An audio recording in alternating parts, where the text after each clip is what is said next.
ఫాస్ట్గా ఈ ప్రభుత్వం మీద ఇప్పటికే ప్రజల్లో తీవ్రమైన వ్యతిరేకత అన్నది ఇప్పటికే కనిపిస్తూ ఉంది.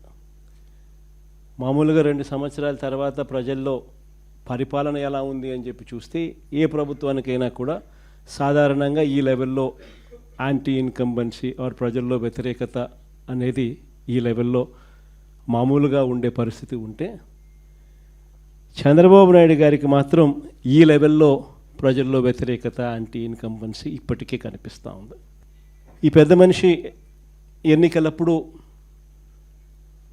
ఏమి చెప్పొచ్చాడు, ఎన్నికలు అయిన తర్వాత ఈ పెద్ద మనిషి ఏం చేస్తూ ఉన్నాడు అన్నది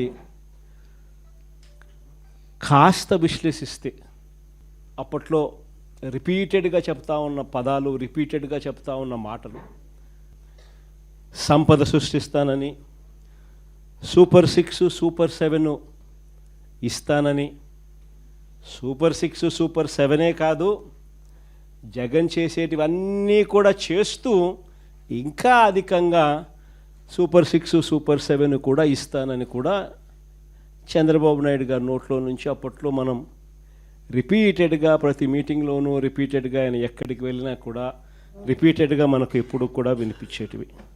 మరోవైపు చూస్తే సూపర్ 6 సూపర్ 7 ఇస్తాను అని చెప్పిన ఈ పెద్ద మనిషి వాటికైతే దేవుడెరుగు, మన ప్రభుత్వంలో అంతవరకు ఉన్న స్కీములన్నీ కూడా పూర్తిగా రద్దయిపోయి సూపర్ 6 సూపర్ 7 గాలికి ఎగిరిపోయిన పరిస్థితులు రాష్ట్రంలో ప్రస్ఫుటంగా కనిపిస్తూ ఉన్న పరిస్థితులు ఈరోజు.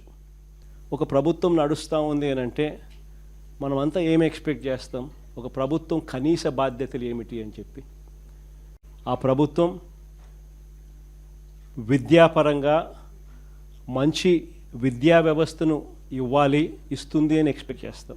వైద్యపరంగా ప్రతి పేదవాడికి మంచి చేస్తుందని, మంచి వైద్య వ్యవస్థ రాష్ట్రంలో ఉంటుందని ఎక్స్పెక్ట్ చేస్తాం. ఒక ప్రభుత్వం ఏర్పడినప్పుడు ఆ ప్రభుత్వం రైతన్నకు తోడుగా నిలబడుతుంది అని, ప్రభుత్వ బాధ్యత రైతుకు అండగా నిలబడము అని చెప్పి మనం అంతా కూడా ఎక్స్పెక్ట్ చేస్తాం.